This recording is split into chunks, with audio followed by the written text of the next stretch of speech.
Assalamualaikum warahmatullahi wabarakatuh. Halo semua, kembali bersama saya Indra di Lepas Tengah Malam, sebuah channel yang membahas serta menceritakan kejadian-kejadian mistis yang berdasarkan cerita nyata. Bagaimana kabar kalian semua? Semoga sehat selalu ya, dan diberikan rezeki yang luas. Cerita kali ini masih tetap dari Mas Jabang Tutuka tentang tragedi bis malam, dan ini bagian yang ketiga. Yuk, tanpa berlama-lama, kita langsung aja ke ceritanya. Siapkan posisi ternyaman, dan selamat mendengarkan.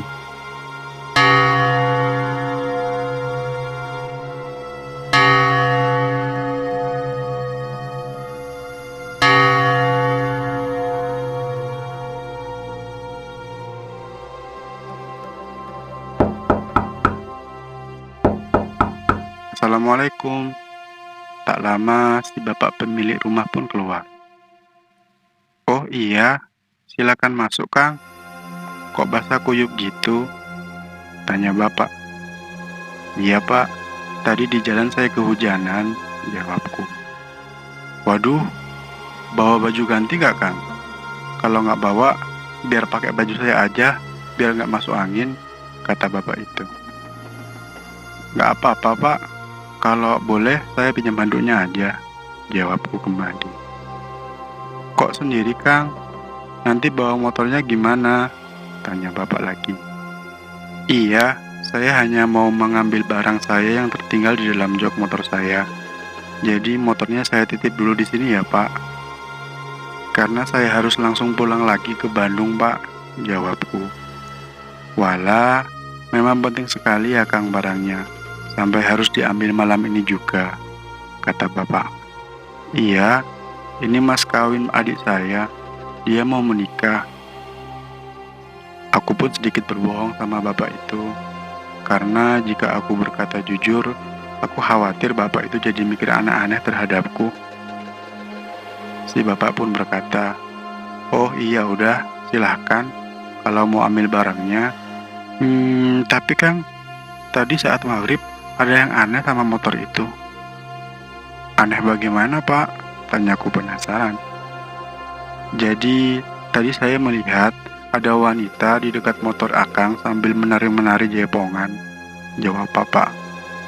Bajunya putih, rambutnya panjang, tapi wajahnya tidak begitu jelas karena saya lihatnya hanya dari kaca. Tapi tidak lama wanita itu tiba-tiba berlari sambil meloncat-loncat kecil. Saya sih yakin itu bukan warga sini, karena saya tahu siapa aja warga di sini, terang bapak panjang lebar. Oh gitu Pak. Waduh, siapa ya Pak? Saya juga nggak tahu Pak. Aku pun kembali berbohong saat itu, padahal aku yakin bahwa itu adalah Sari. Tak lama, aku pun berpamitan pada si bapak untuk kembali ke Bandung saat itu pukul 10:30 malam. Kondisiku masih menggunakan baju yang basah itu dengan luka yang masih belum sembuh. Saat itu hujan turun gerimis, tapi tidak mengurungkan niatku untuk balik lagi ke Bandung. Aku pun lalu bergegas pulang dengan membawa tali pocong itu. Entah kenapa, motor bapakku saat itu terasa sangat berat. Padahal tadi tidak begini. Aku pun terus tancap gas sampai akhirnya tiba di jalan besar.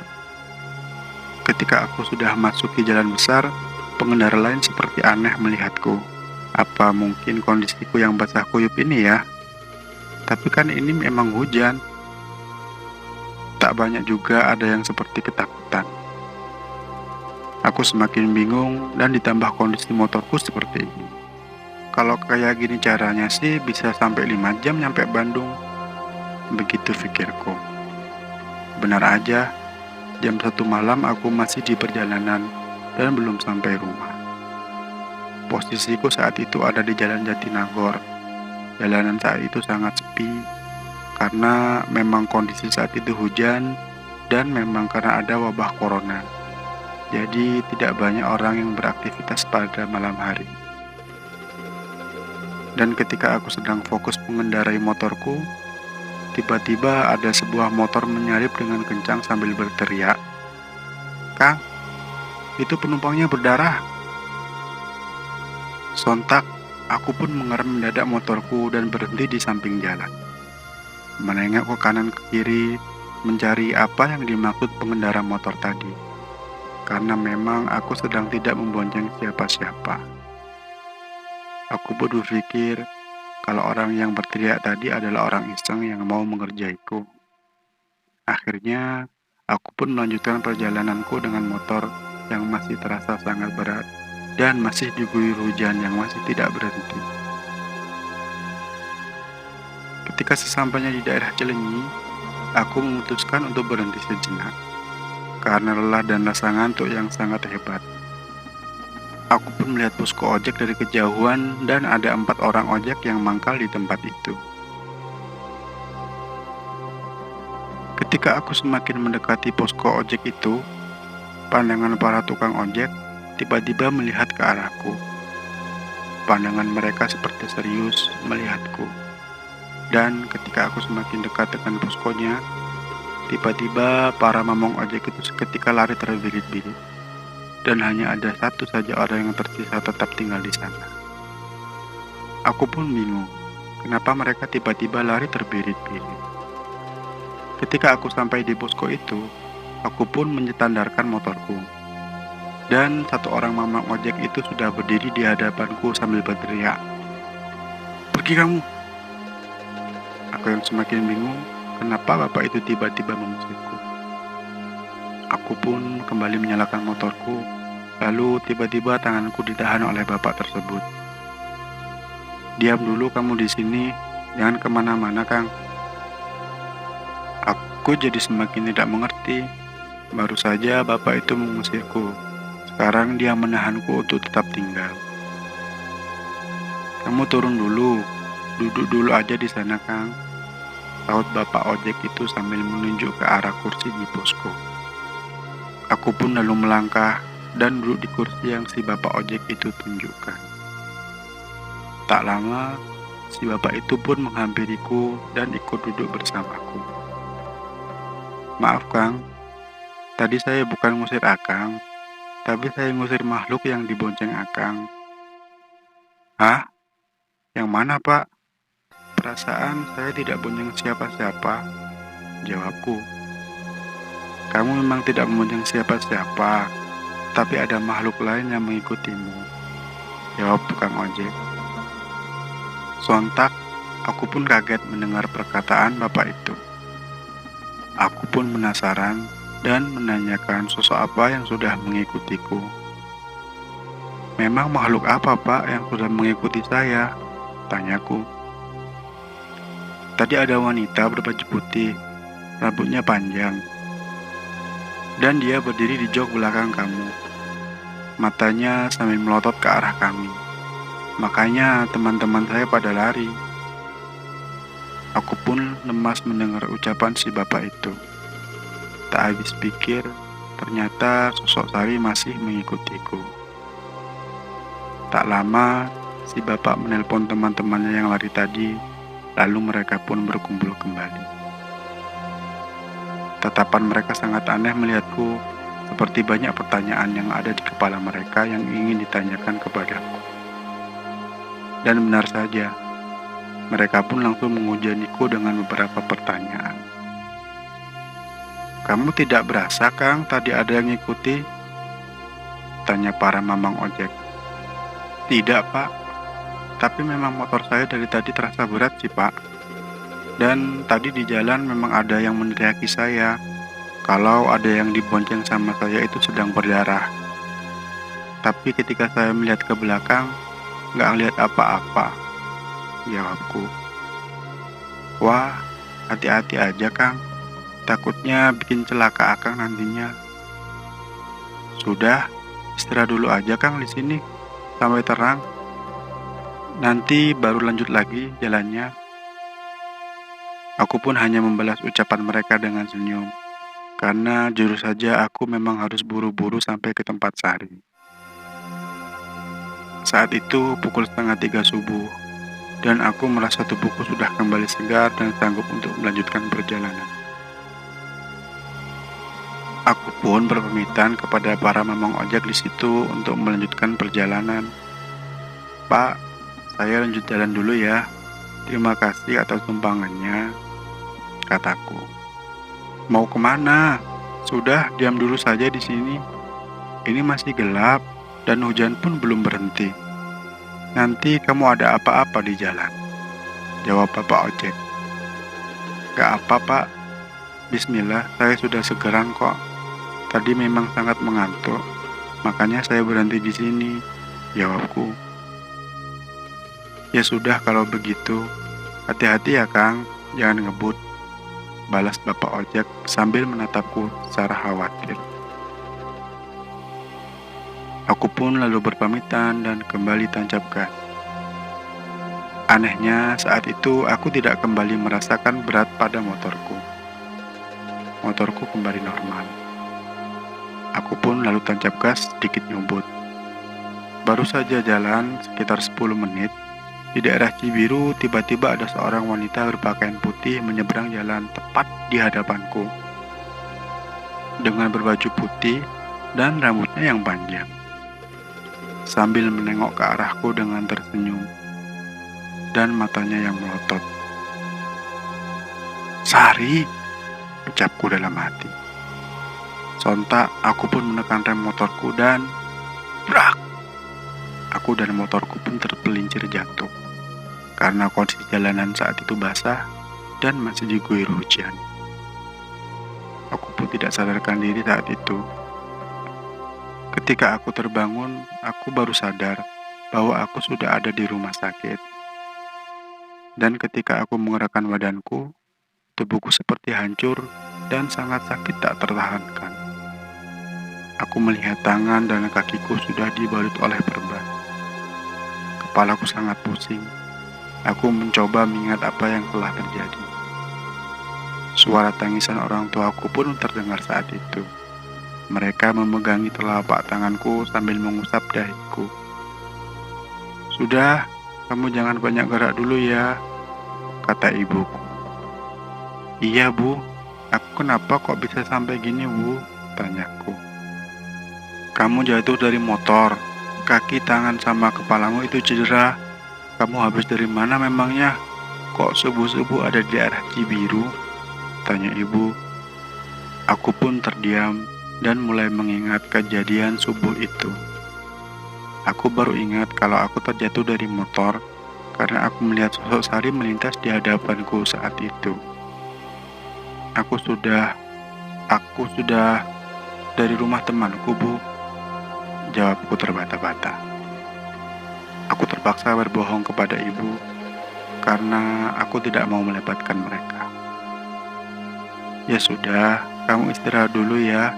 Jangan banyak bergerak. Ibu mau pergi dulu. Nanti ibu kembali sama bapak. Kamu sama Reza dulu ya," sahut ibu. "Baik, Bu," jawabku. Aku pun sudah melihat Reza saat itu ada di ruangan sedang duduk. Reza pun menghampiriku ketika ibuku sudah pergi. "Kamu kenapa? Kok bisa sampai kayak gini?" tanya Reza sambil tergesa. Aku pun menceritakan semua kejadian saat itu terhadap Reza.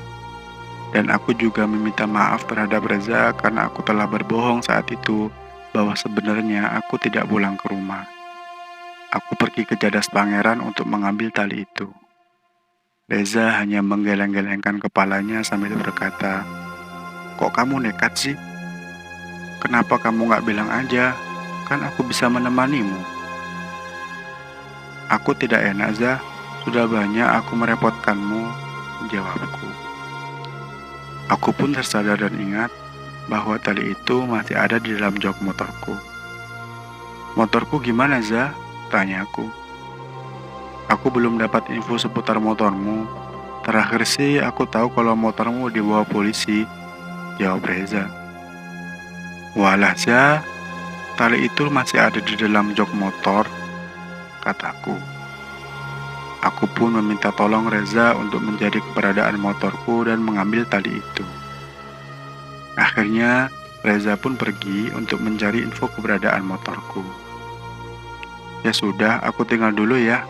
Nanti aku kembali lagi," kata Reza. "Iya, Zah, hati-hati ya. Kabari aku kalau kamu sudah mendapatkan talinya," jawabku. Reza pun lalu pergi ke Polsek Cibiru untuk mencari keberadaan motorku. Saat itu pukul 6 sore, dan orang tuaku kembali ke rumah sakit dengan membawa makanan serta beberapa pakaian ganti.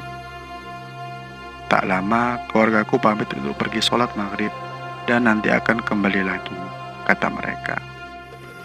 Aku pun ditinggalnya sendiri di ruangan itu. Ruangan itu ada 8 kasur pasien dan ada 1 kamar mandi. Tapi sialnya, di ruangan itu hanya ada aku pasiennya. Mataku mulai berlari ke sana ke sini melihat sekeliling ruangan itu. Semua gorden penyekat terbuka karena memang tidak ada pasien lain di situ.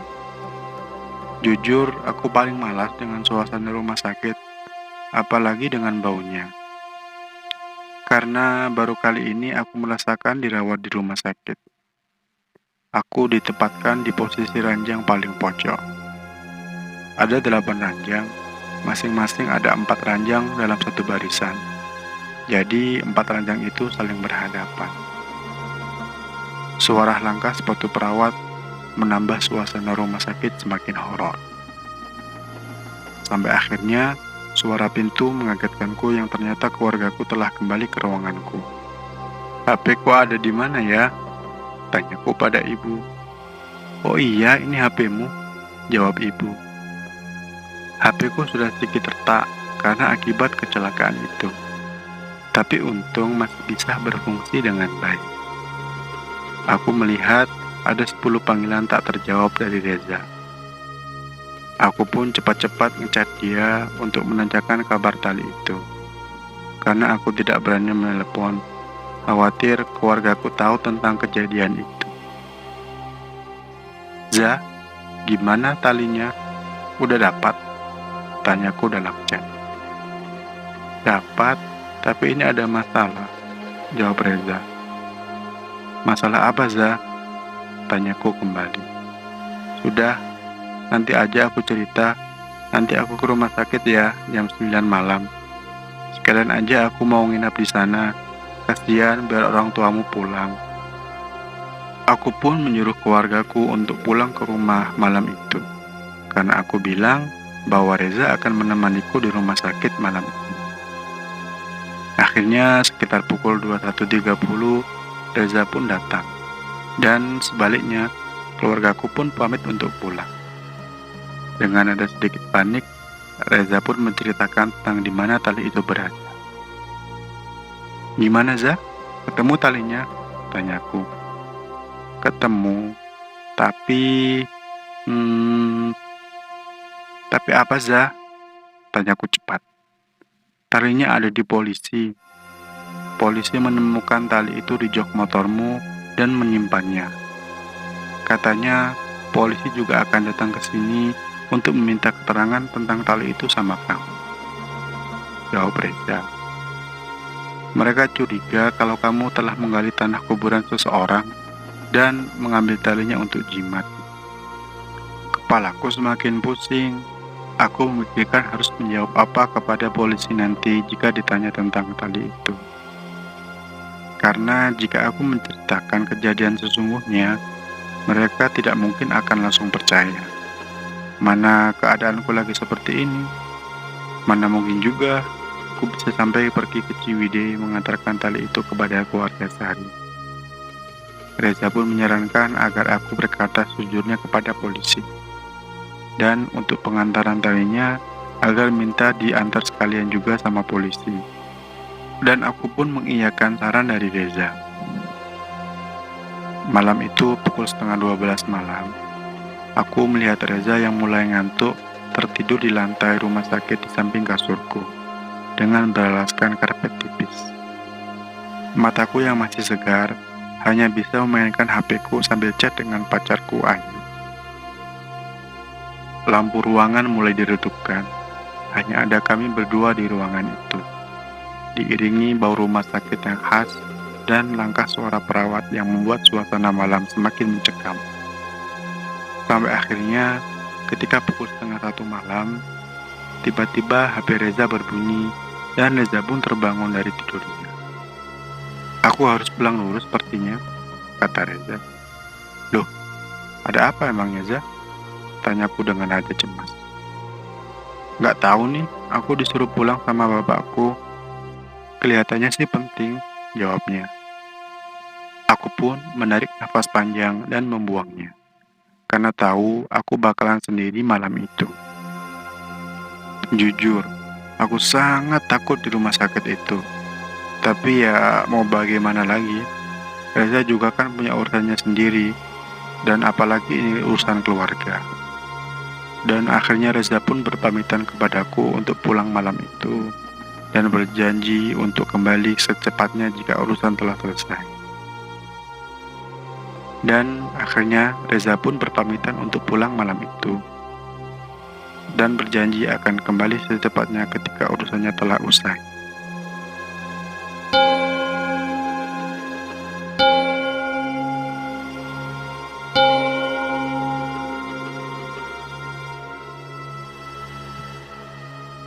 Demikian cerita tragedi bis malam bagian ketiga. Untuk kalian yang punya cerita-cerita mistis dan ingin di-share di channel ini, silahkan secara runut kirim via email ke lepastengahmalam@gmail.com.